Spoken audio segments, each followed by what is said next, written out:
Hey everyone, welcome back to my YouTube channel. I hope you're having an amazing day wherever you are in the world, and thanks so much for joining me for another one of these weekly art videos. In today's video, I'm going to be sharing my favorite 6 exercises that I always share with my students that are starting to draw. They're going to help you develop better pencil control and fine motor skills required to shade actual objects and subjects more successfully. The skills that you're able to develop through this kind of exercise will be incredibly helpful for you, whether you like drawing with graphite pencils or colored pencils or watercolor pencils. When I am getting started with a new student, I always have them work on this kind of exercise before actually jumping into shading objects, which, by the way, when we do get started with shading objects, I have them do studies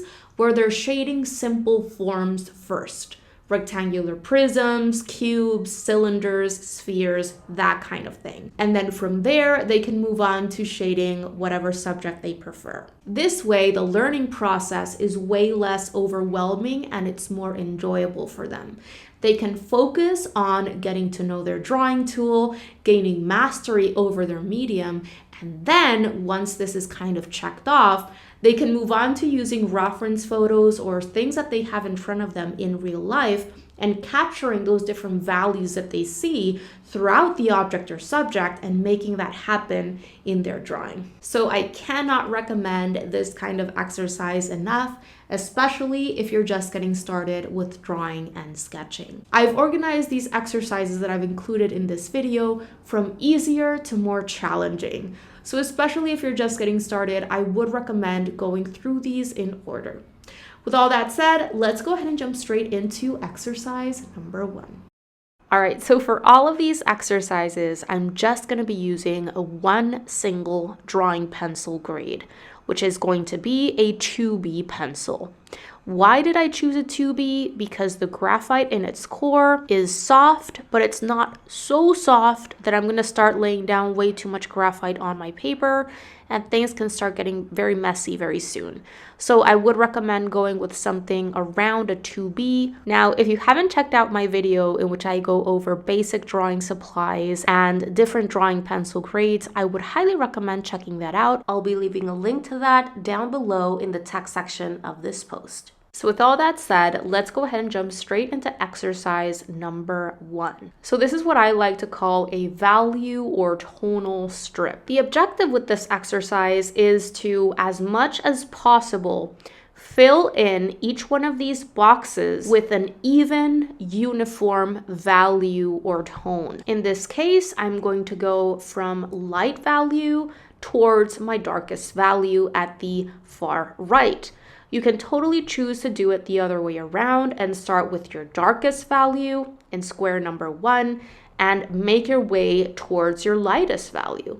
It doesn't really matter, but what's important is that there is a gradual transition or change from box to box where you start with your lightest and you make your way towards your darkest, or you start with your darkest and you make your way towards your lightest, and that inside each box there is a uniform, consistent tone or value. Now, I'm not going to be using a blending stump for these exercises because I want to keep these exercises very simple with a minimal amount of supplies, and we're focusing primarily on increasing our understanding and our mastery over our drawing pencils without bringing anything else in. So you can certainly expect to have some amount of texture showing through created by that grain of that paper, especially in these boxes where you're creating lighter values. Because in these boxes, you're barely touching the tip of the pencil to that surface of the paper. You're not doing any burnishing at all, and you're doing minimal layering. So more of that texture is going to be evident. However, the darker you get, the more you layer that graphite on, you can press down your pencil a little bit more, and you're likely going to be left with less amount of texture created by that grain of that paper and the tip of your pencil that you're filling in this section of your paper with. which, by the way, this drawing sketchbook does have very smooth paper in it. The heavier the texture of your paper, the more texture you're going to have when you fill in these shapes. However, even in the darkest square where I do a lot of layering, I don't really press down very hard. I don't like burnishing too much because you start damaging that paper and smoothing it out way too much. And especially when working with graphite, things can end up looking very shiny when you start pressing down too hard. But whatever the case may be, within each one of these squares or rectangles or whatever shape you've prepared for yourself to work in that general sense, you want that consistency, that evenness as much as possible all throughout. So in square number 1, I was barely touching the tip of my pencil when I was filling that in. In the second one, I pressed down a teeny tiny bit more, and I did a little bit of layering. In this third one, I am pressing down a tiny bit more, and I'm gonna be doing more layering, and so on and so forth. So I allow myself to press down a tiny bit harder, and I allow myself to do more layering the darker the square that I am trying to create. Trying to make sure that that pressure that I'm exerting on my pencil, whether it's little to none or pressing down a little bit more, making sure that I don't change that amount of pressure that I'm exerting as I am continuing to fill in that given square. Even when I am doing layering within that one square, I don't change the amount of pressure that I'm exerting. I just continue doing my layering as needed. It's all about practicing your pressure control and staying very patient. Try to enjoy this process. Another thing that I want you to notice is how I am holding my pencil. In a past video, I also share about different ways that you can hold your pencil for drawing, which I'll make sure to link to down below as well. There are various ways that you can hold a pencil for drawing where the entire side of the tip of the pencil is able to come into contact with the paper as opposed to just the tip, and that is what I am doing here. I am holding my pencil from higher above, not at an angle that is completely horizontal or completely parallel to the paper, but I would say it's around a 25 to 35 degree angle from the surface of my paper so that I can fill these shapes quicker with the entire side of the tip of my pencil as opposed to just the tip. And simultaneously to this, I am changing my pencil grips as I go, as I have to shift and change the direction that I am creating my pencil strokes in, but I'm always making sure that I'm using the entire side of the tip of the pencil. This not only helps me fill in these shapes a lot faster, but it also really helps me keep that tone consistent throughout the entire shape because it's more surface area that you're covering up with the side of the tip of the pencil. Those lines, if you will, are thicker and blurrier as opposed to what using just the tip of your pencil allows you to do, which are thinner, more defined looking lines. All of this also helps me much more easily create that consistent tone or value all throughout the square. This would be much harder to do if I were trying to do this using just the tip of my pencil. If I were to use just the tip of my pencil, it would take me way longer to fill up this shape, and I would probably also be left with lines and marks throughout these squares. And I definitely don't want lines and marks. I want to keep these as uniform as possible with no lines and marks within them. So whichever pencil grip you're most comfortable with, that allows you to have the entire side of the tip of the pencil as you are filling in these shapes, go with that one, and don't try to force that same pencil grip all throughout this process, because as you continue doing your layering and you have to shift and change the angle of your arm to fill in little parts of these shapes and whatnot, you're probably going to have to shift your pencil grip at least a little. But this is why exploring different drawing pencil grips is so important, and practicing with them so that you can find out which one is more comfortable for you. In the beginning, when you're just starting to draw, it's very likely that all of these new ways of holding your pencil for drawing are going to be at least somewhat uncomfortable, and they're going to take time getting used to. And this is because we're all trained to hold our pens and pencils in a very specific, tight, controlled tripod grip when we're very young and we're starting to write. But drawing and writing are two very different activities. And this isn't to say that the basic tripod grip isn't helpful and that you can never use it for drawing. Absolutely not. It's just it usually comes in more handy in the later stages of the drawing process when you need cleaner lines and marks and you're adding in smaller details and things like that. And not so much in the beginning stages of the process when you're focusing more on filling in larger shapes and you're focusing on the development of values and things like that. Okay, so working on my last two squares, and probably by this point you've already noticed how the darker I get with my square or the tone that I'm trying to create, the more layering I do. And it's all a matter of staying very patient and working in layers. Continue doing your best to control that pressure that you're exerting on that paper. The more you practice, the more control you are able to have over your drawing tool, and the easier this kind of thing becomes, I promise. Another thing I want to mention before moving on is we are doing these exercises with basic drawing graphite pencils. And when we're drawing with graphite, we can only get so dark. We're working in grayscale, of course, and we can't really achieve black with graphite like we could when we're working with charcoal or paint. So do know that you're only going to be able to get so dark.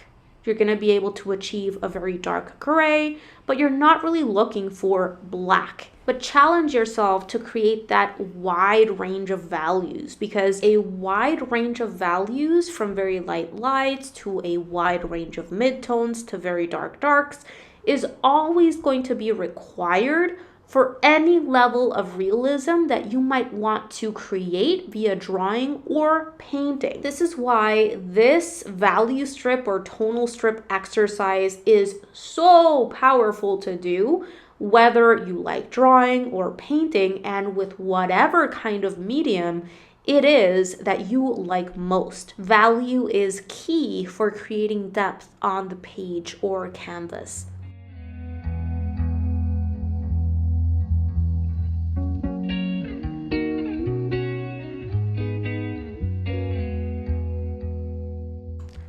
All right, moving on to exercise number 2. And this one I like to call gradients. So we've already practiced creating a wide range of values with our drawing pencil.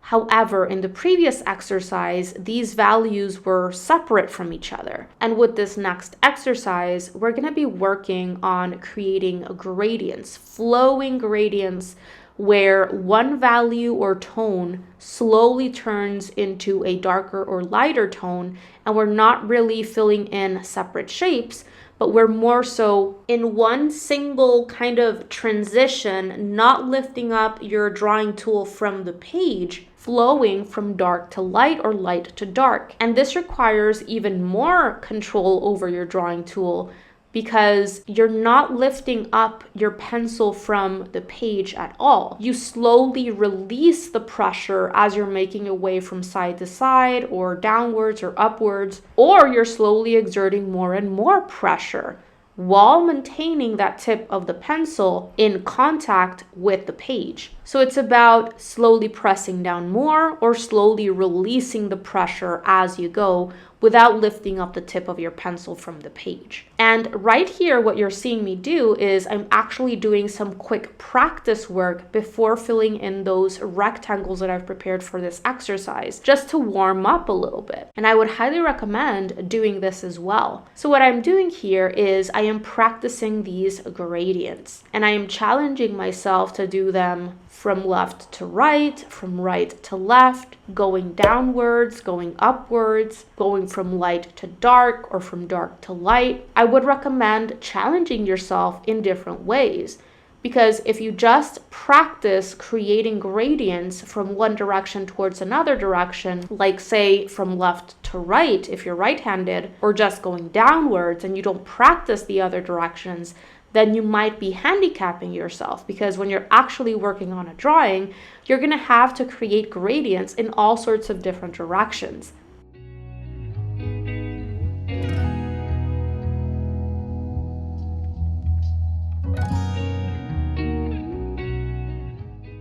You can see how in some of these practice gradients that I'm doing, my transitions are looking kind of choppy, where instead of seeing a gradual transition, you have a very kind of sharp step between a dark value and a light value.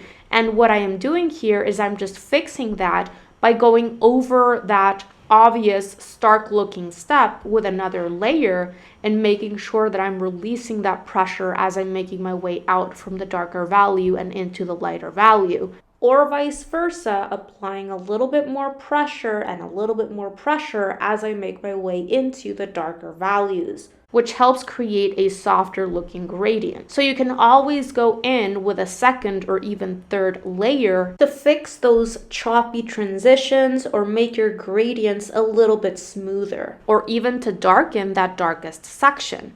Just make sure that you're releasing that pressure as you're going into lighter value areas, because otherwise you can eat up those lighter areas and all of a sudden you get rid of your lighter values.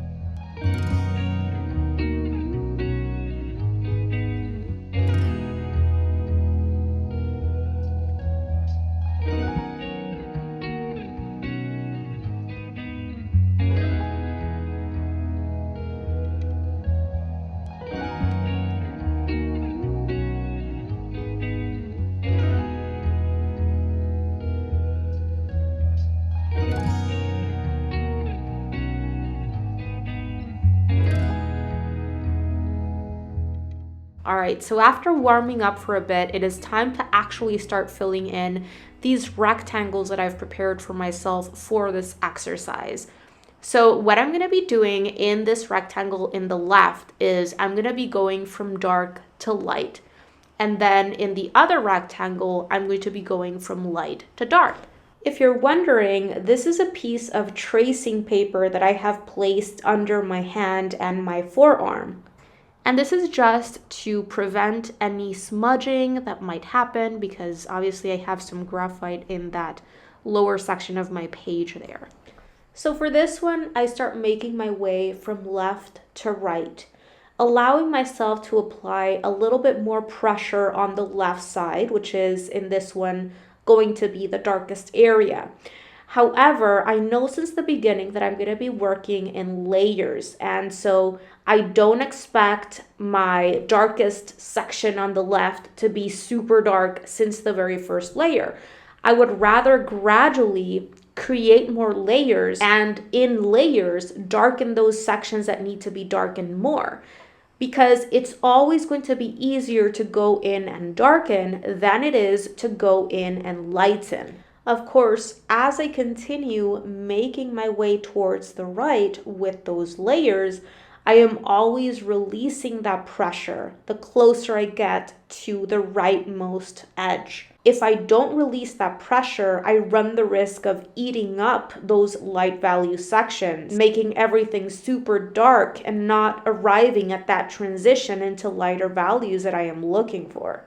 Depending on the pressure that you're exerting and your pencil control, you might end up creating less layers or needing less layers than the ones that I needed. There is no specific amount of layers that is wrong or right or better or worse, but you do need to continue observing what is happening on the page and with intention doing whatever it is that you need to do to darken areas, to create softer looking transitions, to do a little bit more layering in order to get rid of any little marks that you might have accidentally created, whatever it is that you need to do. But you do need to stay focused and also patient. As I've continued filling in this rectangle and doing my layering, I have been shifting and changing the angle at which I'm using my pencil, rotating my arm in different ways in order to get into those corners and in order to fill in the rectangle in a cleaner way. You can absolutely feel free to rotate your sketchbook or whatever paper it is that you're drawing in, but also feel free to rotate your arm as needed to shift the way that you're holding your pencil, and don't be afraid of using pencil strokes that are going off at different angles. What's most important is that you control that pressure so that everything looks nice and even at the very end. It's okay for your pencil strokes to be going off in different directions. You don't need to force yourself to use your pencil in one very specific way. As long as you're in control of that pressure that you're exerting on the page and you're applying that graphite evenly, or you're releasing or exerting pressure gradually, those changes in direction are not going to really be visible at the end. You might even find that using pencil strokes going off at different angles, like let's just say as an example, first you go in with vertical strokes, the way that I am doing here. And then the second layer is done with horizontal strokes, or any combination of different angles that you might choose. This helps you cover up that surface of the paper more evenly because you're tackling that grain or that tooth of the paper from different angles, different directions, instead of going in with one single angle, one single type of stroke over and over again. I find that going in at different directions really helps me cover up more of that paper, especially in darker value areas where I'm trying to develop those darkest sections. And by going in at slightly different angles, I'm also able to get rid of little marks and lines that I might have accidentally created in order to create smoother, softer transitions. So I'm working on my layering in this rectangle on the right. And I think this one turned out better than the first one because I end up with a wider range of values. So I think with the first one, I ate up or darkened those lighter value sections a little bit too much. And the first one stays within the midtones to darker values. And in the second rectangle, I'm a little bit more careful, do things a little bit more mindfully, and leave more of that paper shining through those sections on the left where I want to create those lighter values. I covered up way too much of the paper in the previous one.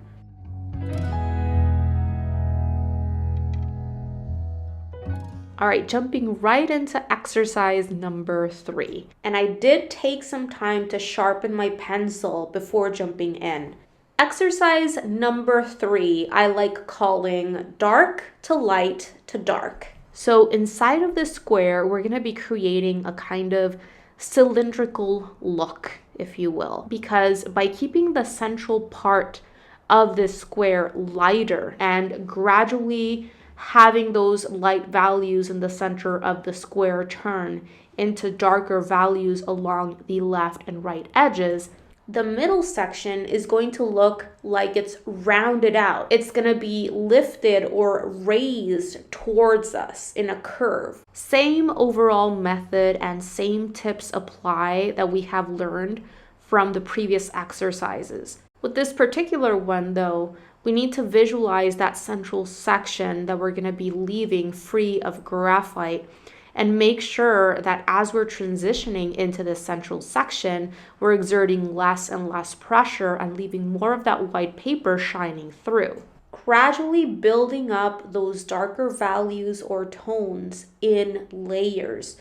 So right here, you can see how I started with this left section of this square. And even though I know that this very leftmost edge is going to be very dark eventually, I start with a little bit of a lighter midtone, if you will, where I'm not pressing down too hard at all because I know that this is going to allow me more control so that I can slowly release that pressure as I make my way into the center. And then with a second and third layer, I can go in and darken that leftmost and rightmost edge that I really need to darken further in order to really make this pop.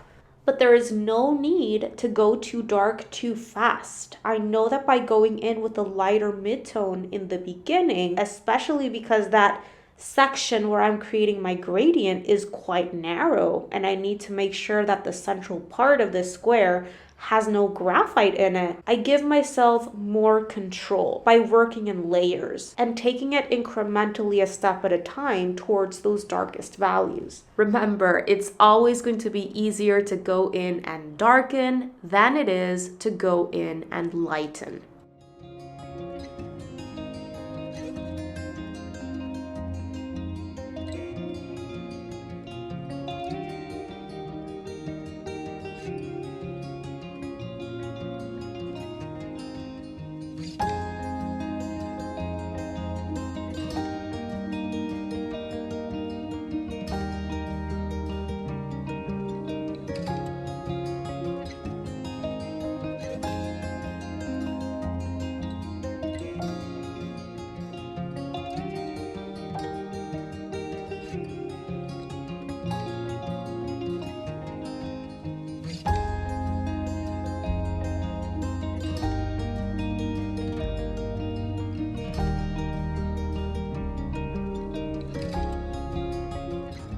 Okay, I've been working on my layering. I've done plenty of layers by this point, and now I am starting to go in at more of an angle. Before, with this one, I was doing mostly vertical strokes, and I am now starting to go in at a different angle and also even more horizontal strokes so that I'm able to achieve those edges of the square in a little bit of a cleaner way. I then go back to the vertical strokes to finish up those darkest values along the edges.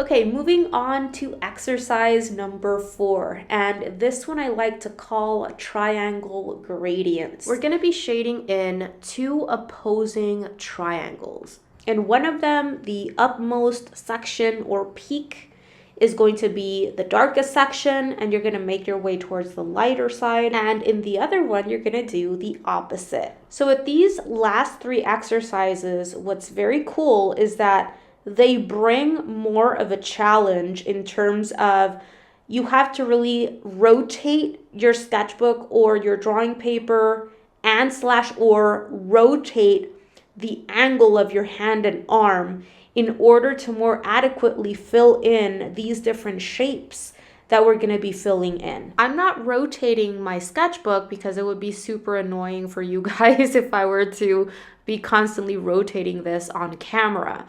But I am constantly rotating my arm and my wrist. As I am filling in some of these shapes, you're probably going to notice that I stop using the entire side of the tip of my pencil as much.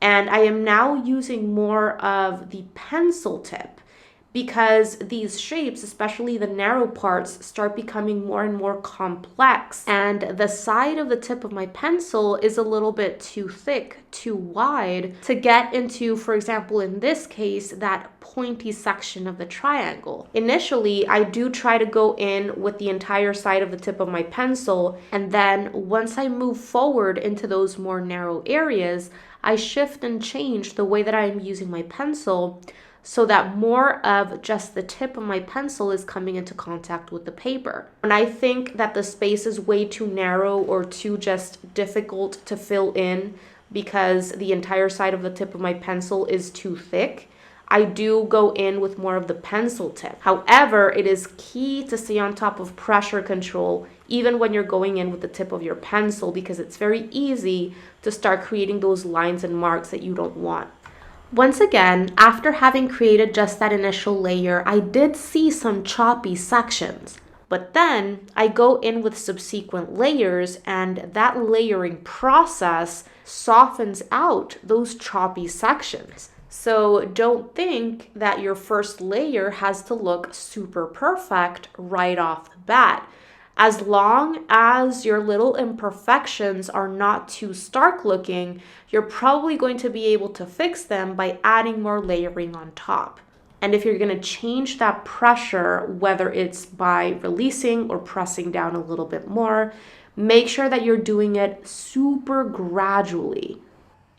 But everything else that we have been practicing with the previous exercises, all of the tips that I've provided, still apply for all of these exercises. The most important things are to stay mindful of your pressure that you're exerting. The more you practice, the more your fine motor skills get developed, and the easier it becomes to avoid those marks and lines in the middle of that smooth gradient that you're trying to create. And finally, also make sure that you're making your way incrementally towards those darkest values. It's better to start lighter than to go in super heavy-handed, because you can always build on those darkest values. Once again, notice how when I am done with this first layer, things are looking a little bit choppy, but I am now starting to add more layers over that, and the transition becomes a lot smoother. I just make sure to release that pressure as I'm making my way into lighter value areas. With these triangles, I do feel I have a little bit more space to transition darker values into lighter values. So I do go in initially with a little bit more pressure in those darkest value areas than what I was doing with previous exercises, where I felt that that space was more narrow.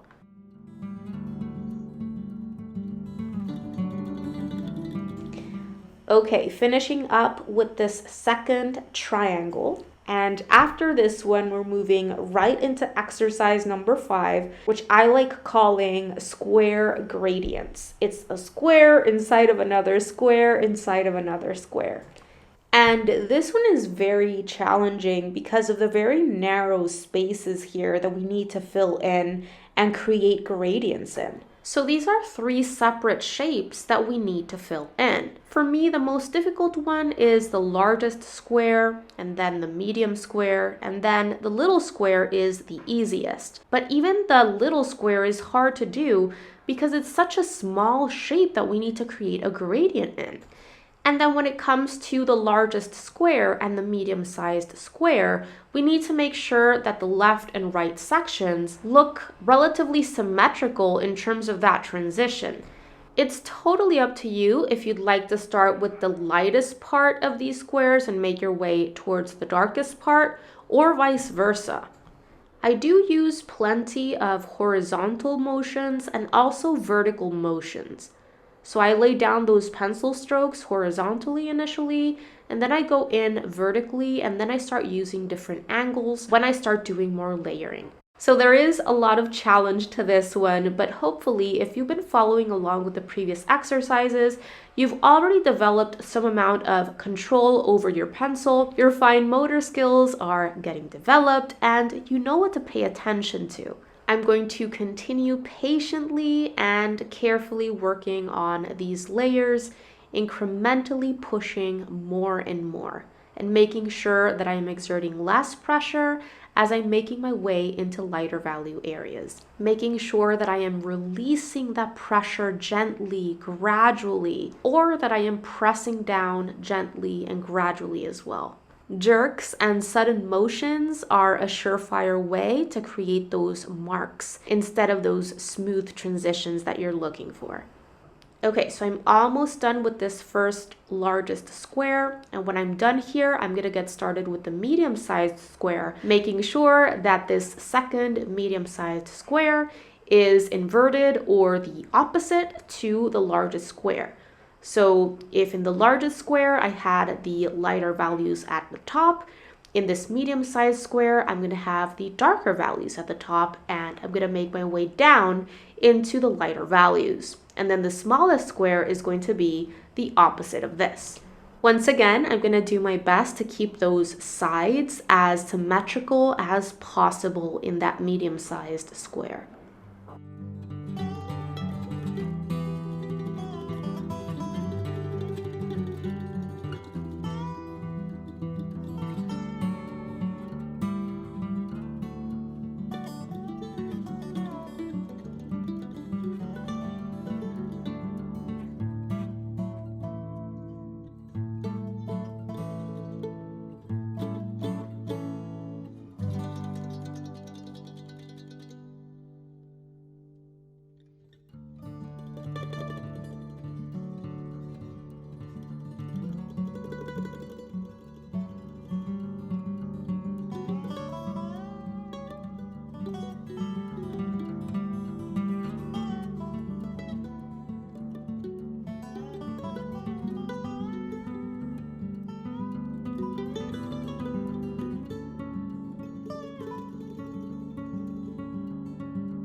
In just a tiny bit, you're gonna see me go in to do some gentle tapping using my kneaded eraser. In sections where I see little darker marks messing up with those transitions or making certain areas of lighter values look a little bit darker. By going in with my kneaded eraser and doing very, very gentle tapping, I can get rid of unnecessary graphite that might be floating around on my paper, that might be darkening certain sections a little bit too much, or might be creating marks or little darker mottled kind of shapes in sections that I don't want.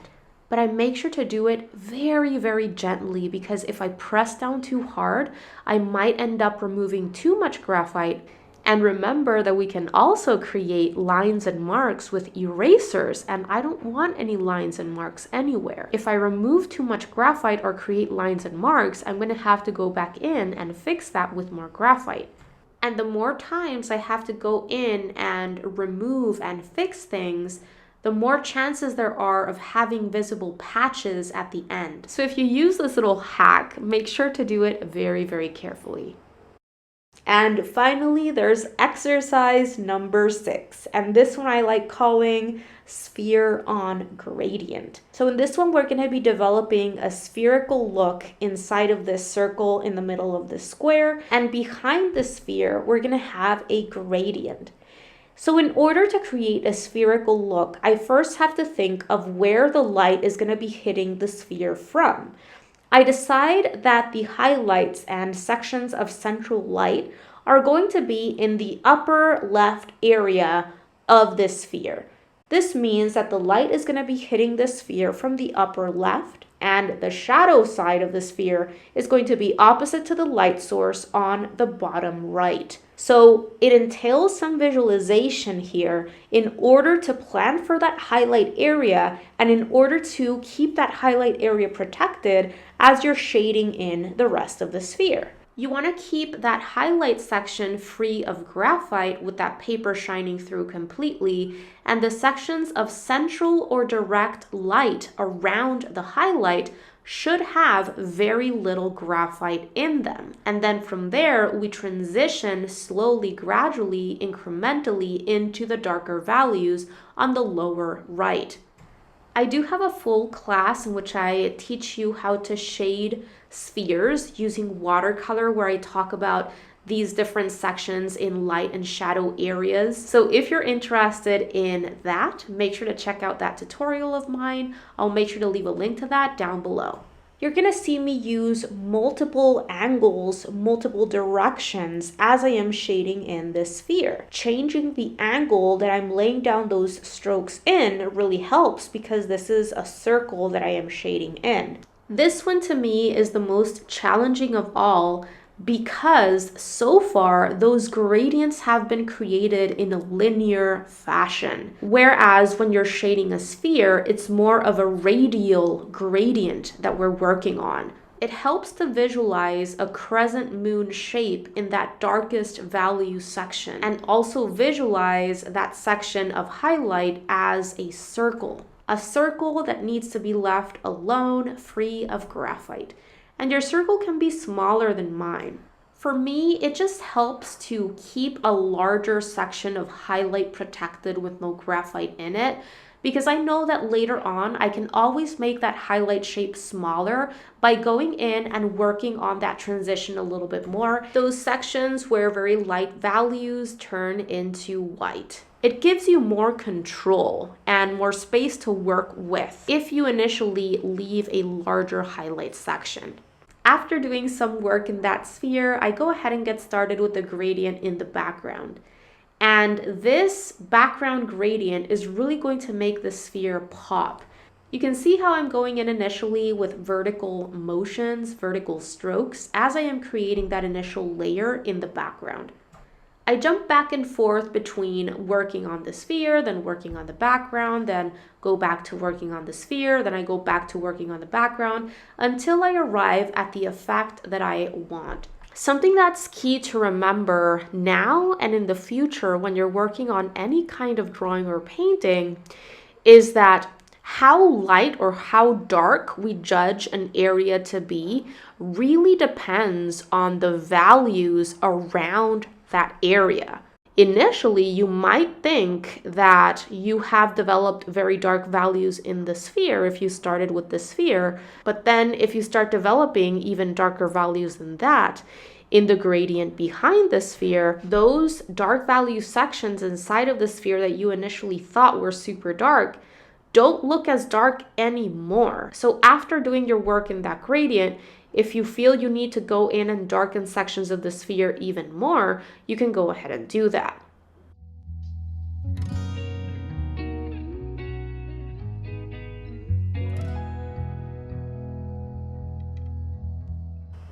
Right here, I am going in and doing a little bit of cleanup work along the edges, especially the darker edges of this sphere.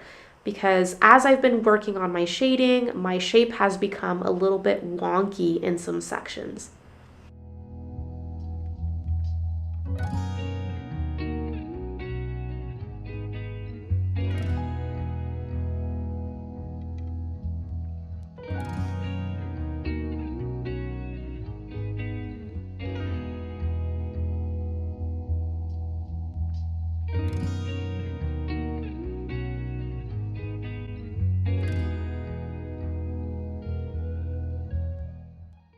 And right here, you're gonna see me go in with my kneaded eraser to do some very gentle tapping in sections that look a little bit mottled to even out these lighter value sections a little bit more. Did you enjoy this tutorial? I really hope you did. And if so, make sure to check out everything that I am offering over at my Patreon membership website, because for a very small amount a month, you're going to get immediate access to my exclusive tutorials, classes, and resources that I don't share anywhere else. All of these exclusive tutorials include my downloadable outline sketches so that you don't have to start from scratch, reference photos, and my supply lists. There's already a library of over 75 sketching and watercolor painting tutorials that are real-time, meaning they are not sped up or edited, they are fully narrated, and I take you through my entire process, making sure to explain everything as clearly as possible, step by step. 2 new exclusive full-length tutorials are added into this exclusive library every single month. For those of you who are interested in really taking your artwork to the next level and want to know all of the inside secrets that I learned about in art school and courses that I've invested in myself, there's also a full library on classes on art fundamentals in which all of the bases are covered. That library has now over 35 classes and workshops. All have assignments at the end that help you actually put your knowledge to the test. And there's a brand new class or workshop added at the beginning of every single month. As if all of this weren't enough, you also get a weekly sketchbook prompt sent to your inbox to help you stay consistent with your art practice. There's a live training, workshop, or paint-along session with me every single month. Members in the $15 tier and upwards get access to thorough feedback from me on their work whenever they need it, and much more. There are different tiers that you can join that give you access to different things, which you can choose from depending on your goals and needs. So go ahead and check it out. I'm going to make sure to leave a link where you can find out more down below in the description box of this video. And I would love to get to know more about you and your work and have you join this innermost art community of mine. All right, you guys, that is going to do it for today's video. I really hope that you enjoyed it and that you found it helpful. And if you did, pretty please make sure to give this video a thumbs up, because it really helps support the work that I am doing here on YouTube and helps others get to know about my channel. Thank you so much for watching today. Don't forget to subscribe and click on that little bell so that you can be notified of when I share my new videos, which happens every single week. Have a beautiful rest of the day and see you soon. Bye guys.